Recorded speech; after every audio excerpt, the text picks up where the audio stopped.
Mario received his PhD in mathematics and application from the University of Naples, Federico II, with a thesis in numerical analysis. He previously spent a period as a guest at Martin Luther University in Germany, and currently is a researcher at our institute in Naples. His scientific interests are focused on simulation of non-local evolutionary problems and the development of dynamically consistent numerical results. The title of the talk is Integro-differential modeling of infection disease outbreaks, numerical insights. Please. So thank you, Juliana, for this nice introduction, and thank you to the organizers for this kind invitation. And today I'm going to introduce you some integro-differential epidemic models with a specific focus on numerical techniques specifically designed for the efficient simulation of this kind of models. But just add some details about myself. As Juliana already said, I took my PhD in mathematics and applications, and my background is related to numerical analysis with a specific inclination towards the approximation of the differential, integral, and integro-differential problems. And at the moment, I am a researcher at the Istituto per l'Applicazione del Calcolo Mauro Picone, working with a research project titled Changes, or Stimulus Changes. And I'm still working also with some collaborations that I had before with the University of Naples and with University of Rome La Sapienza. But today, the talk will address some specific methods for integro-differential epidemic models, which had been constituted the content of my PhD thesis. But let's start from taking some small steps into mathematical epidemiology. Mathematical epidemiology can be seen as that branch of applied mathematics that has the aim of using some mathematical tools to describe disease outbreaks, infectious disease outbreaks. And then once a model has been formulated by mimicking the reality, always there's the need of using some numerical techniques to simulate the solution that is not being, that we are not able to recover starting from the model itself. And today I will stress, I will increase the attention on a specific kind of models for disease outbreak simulation, that is integro-differential modeling. But before doing that, let's start from one of the most basic models for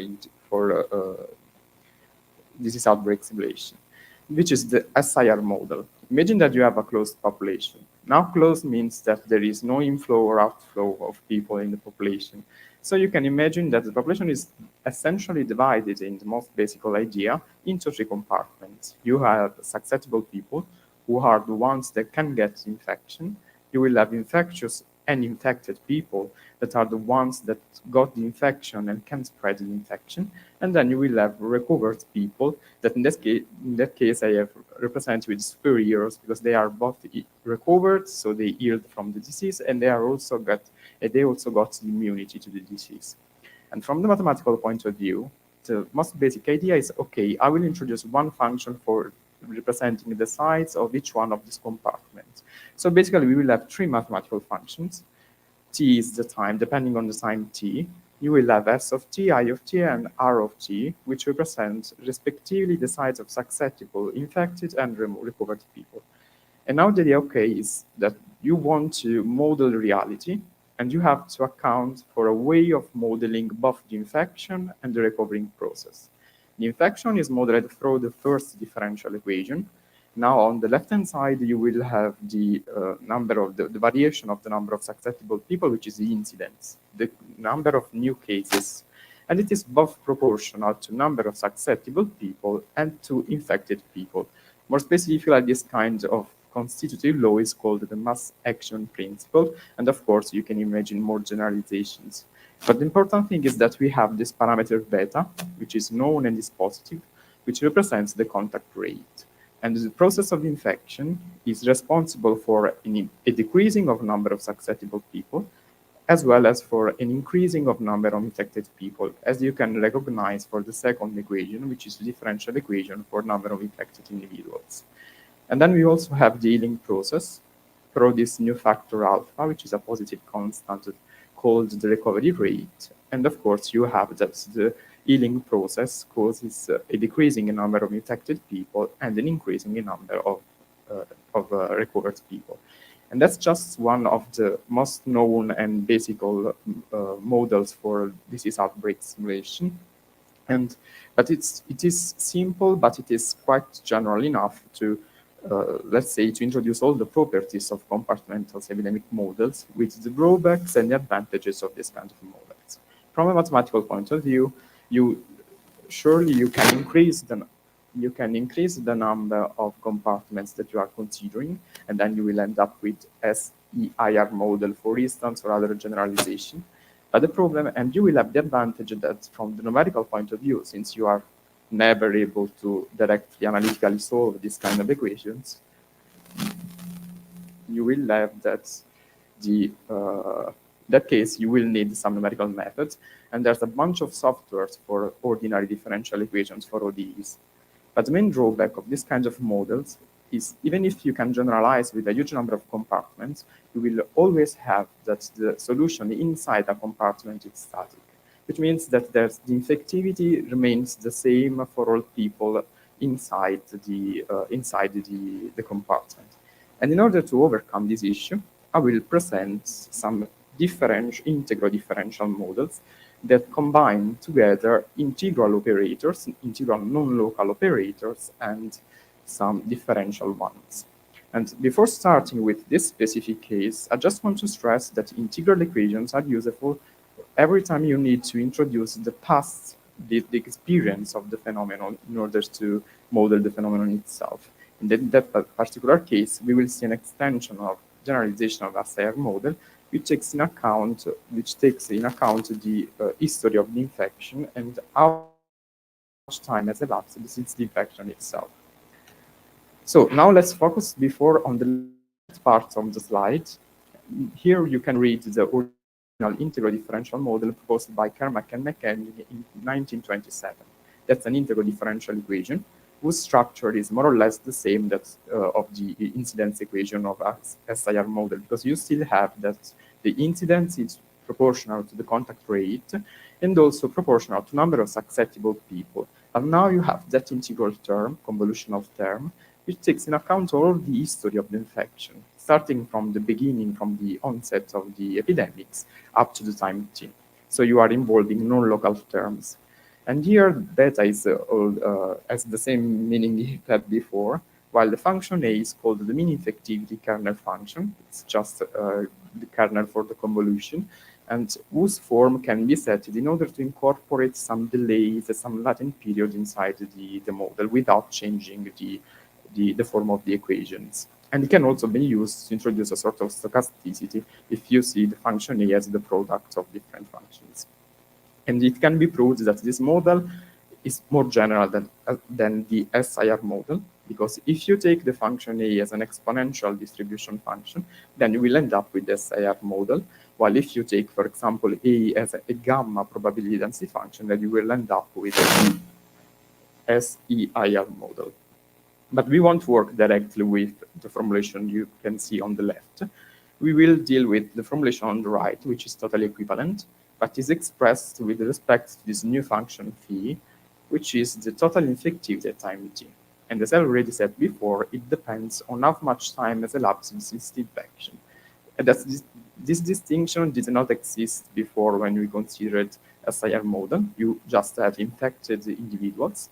Now you have infected individuals whose contribution to the infection is different and is related to that function, to the choice of that function A.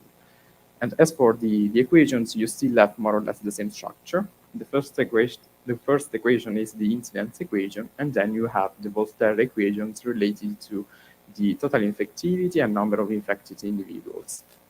And also in that case, we are not able to provide an analytical solution to this model, so numerical method will be used to investigate the dynamical behavior. But an important parameter from the epidemic point of view is the R naught, the basic reproduction number. From the physical point of view, imagine that you have a population where there is no infected people, there are no infected people, and you will introduce one bad guy, one infected person inside this population. Then R naught is just the number of new cases that originated from this original infection. From the mathematical point of view, you can read on the left on the slide the formulation of the R naught, and I just want to underline that one of the few assumptions of the function A is that it is integrable, so that the integral is finite. And you will have that the R naught, from the mathematical point of view, also gives insights on the behavior of the epidemic at the beginning of the outbreak and at the end. Because it can be proved, firstly, that this model admits just one equilibrium, which is the disease-free equilibrium. From the mathematical point of view, an equilibrium is a solution which does not evolve with respect to time. In that case, the only equilibrium is the solution where there is no infected people inside the population. So that's no changing with respect to time of the situation. And then it can be proved that if you study the linearization about the disease-free equilibrium of the model, you will end up that the solution of the linearization initially grows exponentially if and only if R naught is greater than 1, which means that R naught greater than 1 is a sort of characteristic parameter that gives insight on the initial evolution or the initial spreading of the disease. But then, even if we are not able to provide the analytical solution to the model, we can still analyze some of the properties of the unknown solutions. To be specific, it can be proved that all the components of the solution, so all the functions involved, are not negative. More specifically, provided the initial state is not negative, it's positive to be specific, you will have that number of susceptible people is a positive function. It is non-increasing. So there exists the limit as t tends to infinity of number of susceptible people, and this limit is called the final size of the epidemic. And from an epidemic point of view, it gives insight on how many people escape the infection. So on how severe is the infection on the population. Then it can be proved that the non-negative function phi of t and I of t vanishes as t tends to infinity, which is quite natural, because if you think in a situation where the population is closed, then up to the infinity, the number of infected people will eventually become 0. And then it can also be proved, as I already said before, that the R naught is related even to the final state, because it can be proved that the limit of the solution, the final size, is the unique root of the nonlinear equation you can read on the right part of the slide. So in a certain sense, this relation binds together the R naught and the attack ratio, which is simply the proportion of people who escape the infection. And just to underline again some of the advantages of integro-differential modeling rather than differential one, apart from the possibility of introducing time-varying infectivity, I just selected a few words from different papers to just stress two important properties. The first one is related to the possibility of accounting for non-exponential distribution period for the infection, which is quite essential if you want to describe more realistic situations. And the second aspect is instead related to the form of the kernel function A, because without changing the form of the equation, you can account for delays. When you work with ordinary differential equation, in order to introduce this kind of feedback states, you have to introduce some delay equations, which are more involved to be studied. In that case, instead, by simply adjusting the properties and the shape of the function A, you can even introduce latent periods for the disease, as well as the delay between the introduction, for instance, of some containment measurement and the study of the effect that these measures have on the population. But now, okay, so let's. The aim now is to provide some numerical techniques, some algorithms, in order to approximate the solution, the unknown solution to the system. And our aim will be, little spoiler, our aim will be to provide numerical methods that are, of course, they are able to approximate the solution, but our idea is to provide dynamically consistent numerical methods, which means numerical methods that are able to reproduce, irrespectively of the chosen step size, all the properties of the continuous time solution. Now, in that case, just focus on the right slide, on the right part of the slide. The first step is we discretize the time interval. H, in that case, is the uniform step length. And we discretize the integral and differential operators via this non-standard time difference technique, which combines together explicit and implicit approximations. To be specific, the dark blue terms are related to the implicit approximation, while the light green are related to the explicit approximations. From the mathematical point of view, we are just mixing together rectangular quadrature rule with implicit ones. And why we choose this kind of discretizations? Because our aim was to reproduce the properties of the continuous solutions. And then the first step was to prove that the solution, the numerical solution, was unconditionally not negative, independently of the step size, and that the number of susceptible people was positive respectively of independently of each, and that it was non-increasing, and therefore there exists also the limit of the numerical solution, and that tends to infinity, which is the numerical final size. Then we had to implement this kind of numerical method, and since it was a linearly implicit method, you can implement it simply, straightforwardly in an explicit way, and so the algorithm was not so demanding from the computational standpoint. It was quite straightforward to be implemented. But then now we have assured the dynamically consistent properties. We have to analyze the error, because the idea is, okay, we are approximating the unknown solution, but then we have to estimate the error with respect to the unknown solution. And in order to do that, you essentially have to take in account two different contributions of the error. The local truncation error, which is the one that arises when you are discretizing the integral terms by using finite sum.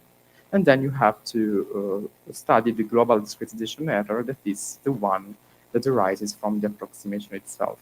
And for this particular case, we proved that the method was linearly convergent with respect to h, which means that the error vanishes linearly with h as h tends to 0.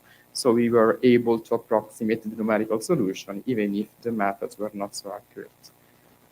And since we knew for the continuous model that the R naught had an importance, was quite relative in describing the dynamics of the system, we introduced this numerical R naught.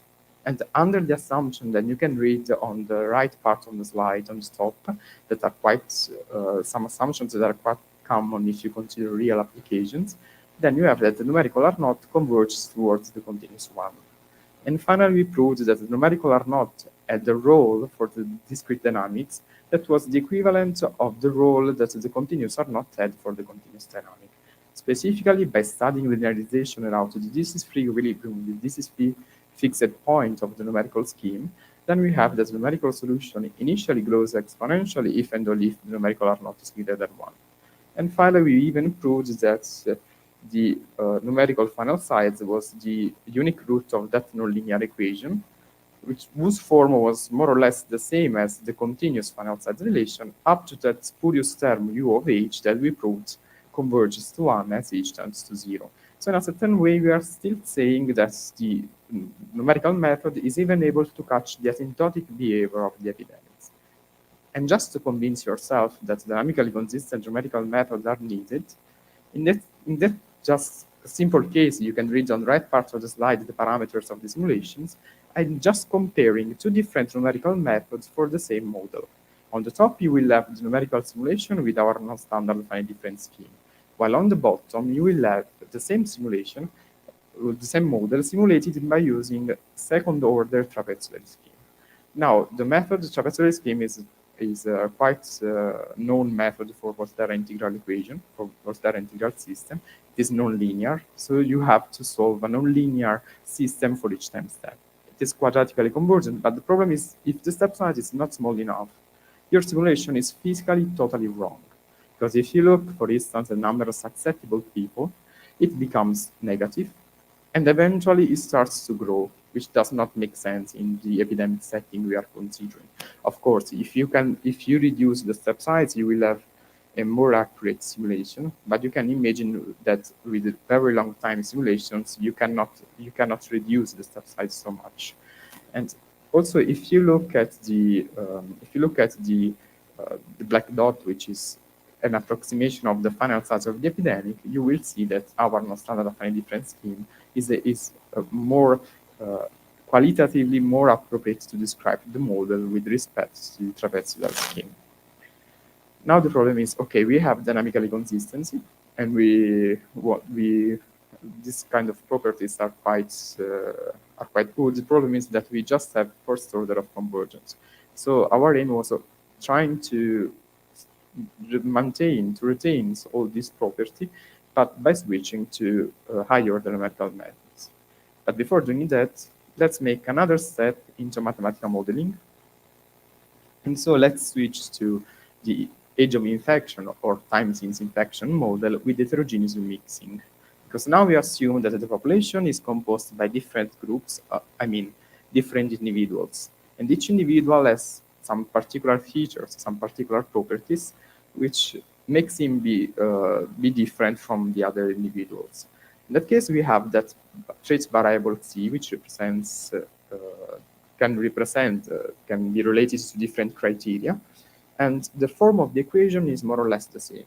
We have again that the incidence is proportional to the number of susceptible people to the contact, and we still have the memory term related to the past of the infection.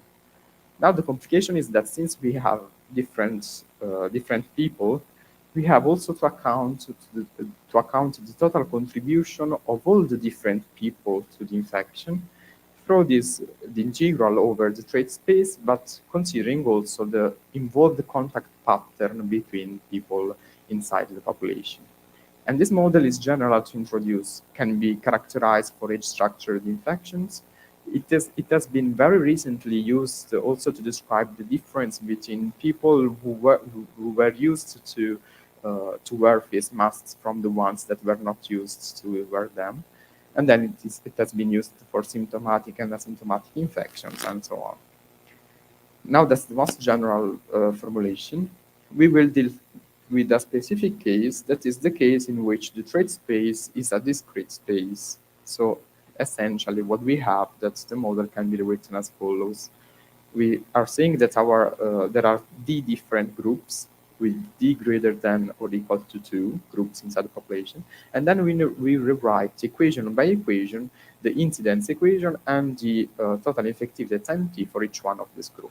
Of course, you can also consider the equation for number of infected people and the equation for the number of recovered ones. But in that case, we will focus on the number of susceptible people, because once you have determined the number of susceptible people and then the incidence, you can plug in these values inside the other equations, and then you will obtain the number of the other components of the solutions. So that was the original model, whose formulation is more or less the same as before. But again, since of course, you can use non-standard finite difference also for this system. You will end up with a very efficient numerical scheme, but it is just linearly convergent. And for our purposes, it was not enough.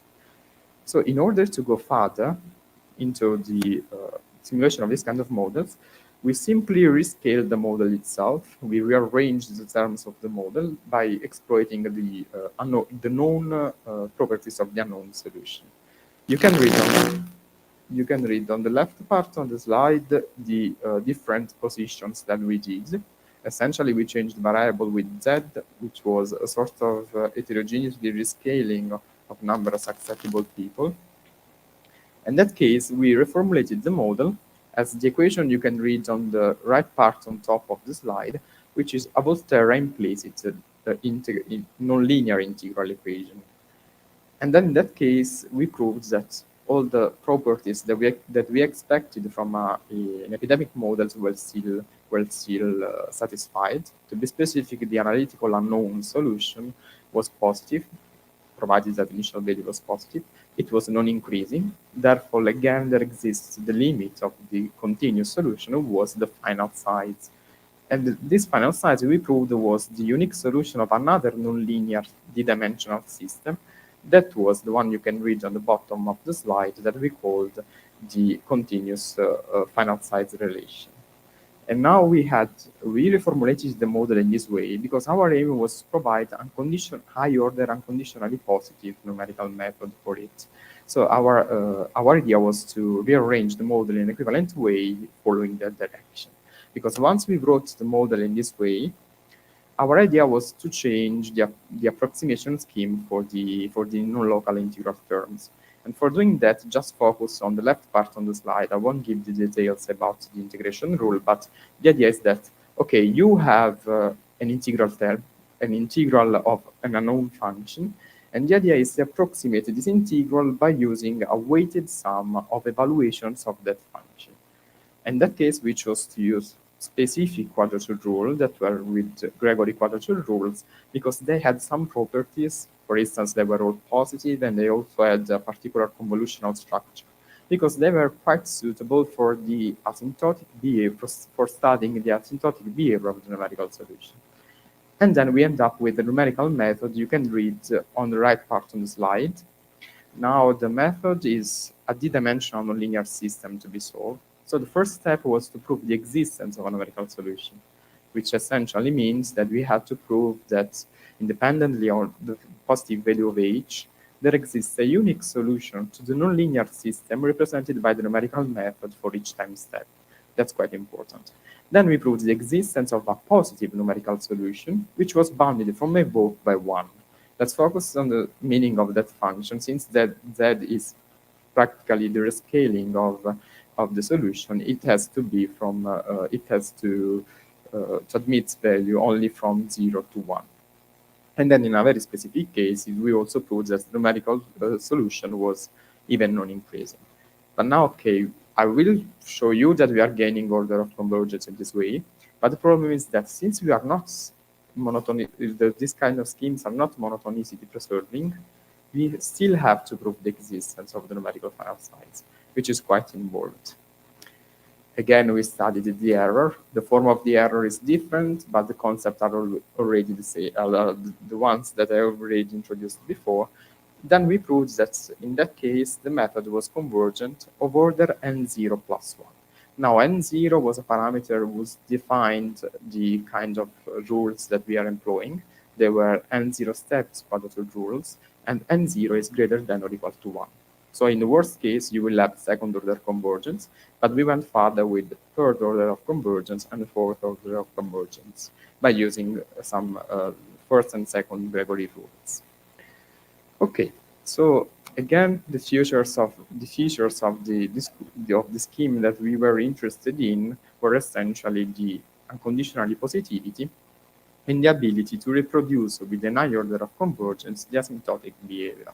But now we had no proof of the existence of the numerical final size, and then we started from generalizing, and we developed a sort of general way of addressing Volterra discrete equations, implicit Volterra discrete equations, of which this particular numerical method was a specific instance, but the results that we obtained were very general.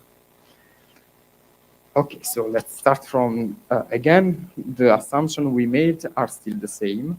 You have the assumption that you can read on the top right part of the slide, but then the procedure was quite involved because we started from the nonlinear final state system, which is that function phi. Then we sort of discretized that function phi and introduced the discrete d-dimensional system. And then we proved that for each positive value of the step size, there exists just one solution of the d-dimensional nonlinear system. That solution was corresponding to the numerical final size. It was corresponding to the limit as sentence to infinity of the numerical solution. And finally, we proved the crucial result of the convergence of the numerical final size towards the continuous one. And this property is not assured if you consider standard numerical methods, because usually the convergence is always studied in bounding the intervals. So in that case, we are extending the standard convergence that we have already studied by addressing the convergence of the final state. And just to summarize all the theoretical results that we proved, we have this scheme here. We have two different colors. The dark blue is related to the continuous time, while the light blue is related to the discrete time level. And each arrow of this scheme is a particular theorem. You have that, for instance, the the upper arrow is related to the convergence over a finite interval. Then you have the existence of both numerical and continuous final state, the final sides, and then you have the convergence of the final sides of the numerical final sides towards the continuous one. And just to conclude, I want to give you an experimental proof of the theorems that I have introduced before. Now we have, that's a simple toy problem. We have three groups, and again, more or less the infectivity functions are exponential or gamma functions rearranged. But what is important, if you look at the left part of the slide, you will see, of course, the numerical simulation with the fourth order method on the top. And you will see that from the qualitative point of view, we were approximating the final size of the epidemic. But if you look at the lower, then you have the lower graph, you will have that we are approximating the final size with an order of convergence, which is exactly the one of the quadrature rule that we employed. So even for the convergence of the final size, we had the second order of convergence with the trapezoidal rule, third order with the first Gregory rule, and second order and fourth order with the second Gregory rule. That's just to prove that's kind of extended convergence up to the final state. And finally, I just want to conclude with, let's say, a realistic model of influence in Italy. It's data structured model in that case, because I started from the data from ISTAT of 2018, if I'm not wrong, in which you can deduce all number of people in Italy. And I divided the number of the population into 5 groups, arranged according to the age of individuals, as you can read here. And from a work of Fumanelli, I also derived the contact matrix. Now, deriving contact matrix is a very involved task, but it is not related to numerical analysis. It's related to another kind of analysis that I did not perform by myself. But you can look at the first picture on the left side, and you will have that, just read it. It is not symmetric because it contains the relative frequencies of contact. And you can read it by proceeding by columns. You will have, for instance, if you look at the first column, that very young people tend to be in contact with other very young people. But then we had also to select the form of the function of the kernel infectivity function. In that case, following the idea of Aldis and Roberts, we chose that particular form, that particular trapezoidal shape. We have a function that initially is null, is equal to 0. Then we have a non-zero, a positive increasing value. Then we have a sort of plateau, and then a decreasing value. The idea of introducing this kind of functions, of non-differentiable functions, because we have point of non-differentiability, is that you can introduce a sort of delay that you can consider that no one is infectious before T1 days after the exposure, and no one will be infectious anymore after T4 days. And you can also assume that there's a latent period which depends on the particular group that you are considering. And then by mixing together all these ingredients, we end up with the numerical simulation that you can see here on the slide, that is obtained by using the fourth order method. And since we know that our method is convergent and even able to approximate the final state of the epidemic, we can be sure that this kind of approximation is reliable to provide response to epidemic situation. Even this toy example that is data driven, but is at the end, it's very related to a very, let's say, old situation, and it is not related to actual data. So this is enough. I really thank you for your attention, and I'm here for possible questions. Thank you, Mario, for your interesting talk. Any question? No? Just a moment for the micro. Sorry, a very stupid question, but on the frequency matrix of the contacts. Yeah. Why it's not symmetrical? Yeah, it's not symmetric because it was At the origin, it was symmetric from the work that from which I took this matrix, but then I had to rescale the number of, that's not number of contacts, it's the frequency of contacts. So you have to divide the number of contacts according to the size of that group. So if you consider, exactly. Other question? Bula? Just a moment for the microphone. Curiosity, since the integral is over the infinity, so I assume that you compute. So just a curiosity, how do you stop? When do you stop? Yeah, that's a very good question, because it is the infinity but in the past. So you can cut the integral into parts. The one that is before the disease outbreak, the origin in our case, and then you have the integral from the origin of the disease up to the time t. And what we were assuming is that the situation was known before the initial outbreak of the epidemics. So that's, we had two functions. If I show you the model here, for instance, you have that function here, phi0, for the group I, which takes in account of the previous value of the incidence before the epidemic started. So just a division. And for the numerical point of view, that the function phi of 0 is assumed to be known, but it has been proved, not by me, by Dickman, that function should be at least bounded from above by the product of the function AI for the difference between the number of initial susceptible people and the total size of the population.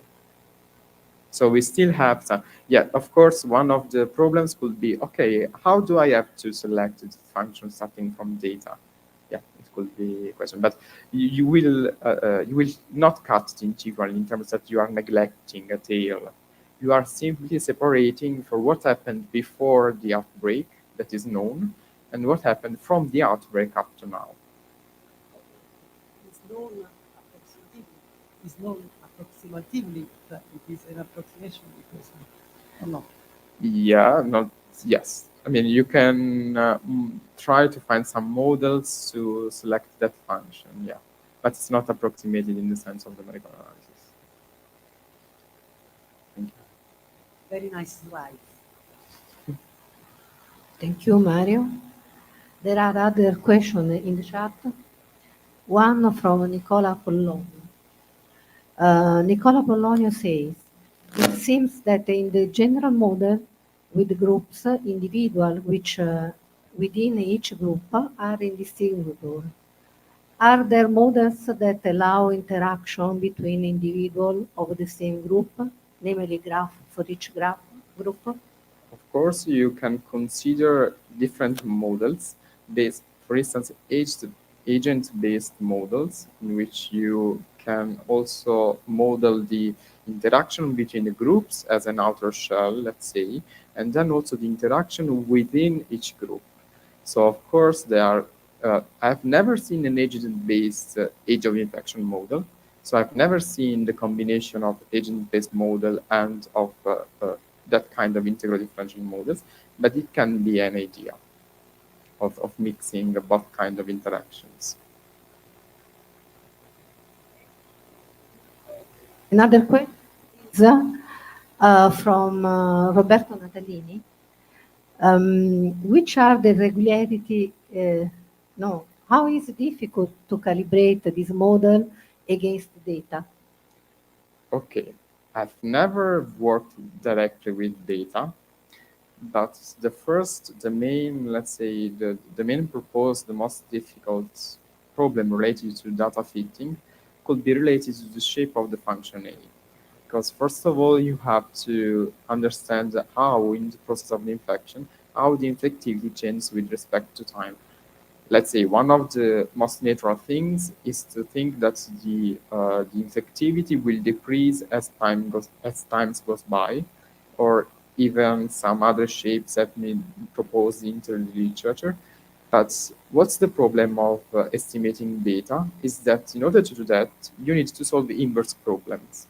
And in order to solve the inverse problems, you need you need to be able to solve the direct one.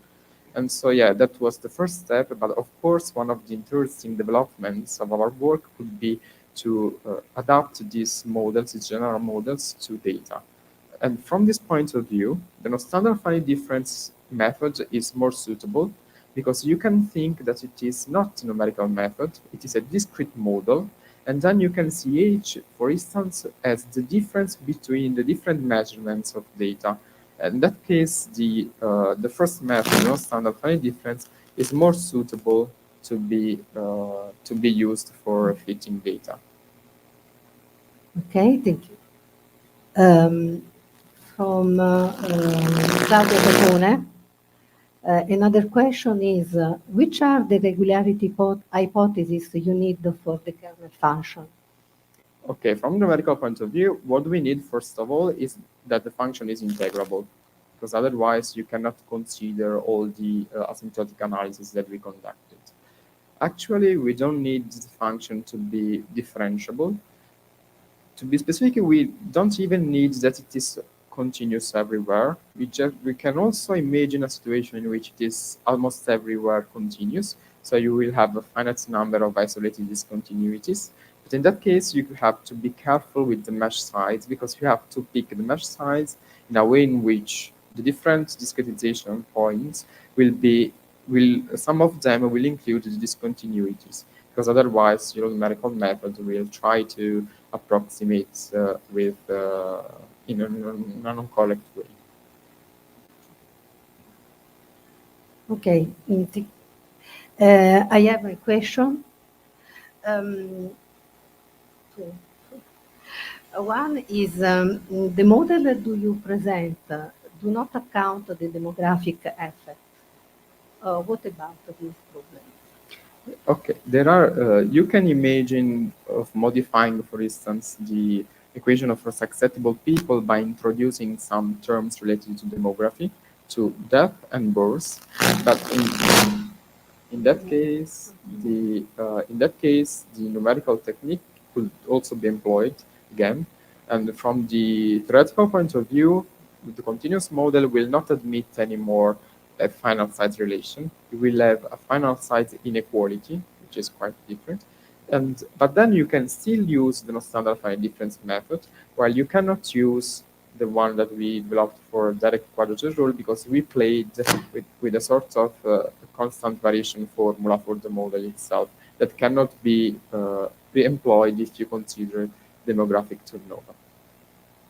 Another question regarding the spatial diffusion terms. Why do you not use these terms? Of course, there is some works by Dickman in which you also combine essentially some effects of spatial diffusion with Laplacians. But in that case, he even studied the existence of wave solutions and so on. But in that case, the theory is quite established. I mean, that's still the problem of let's say, of modeling and simulating that kind of systems. But let's say the theoretical aspects were already settled, and there was no possibility of, if you don't want to change the model, in that case, there was no possibility of going further. I mean, you can still consider both the dependence on the history of the infection by using non-local operators, and then mixing it with some Laplacian terms or some other diffusion terms that gives you the idea of spreading solution. So it is possible, it has already been done from the theoretical point of view. We have not yet addressed this problem from the numerical point of view. Thank you, Mario, again.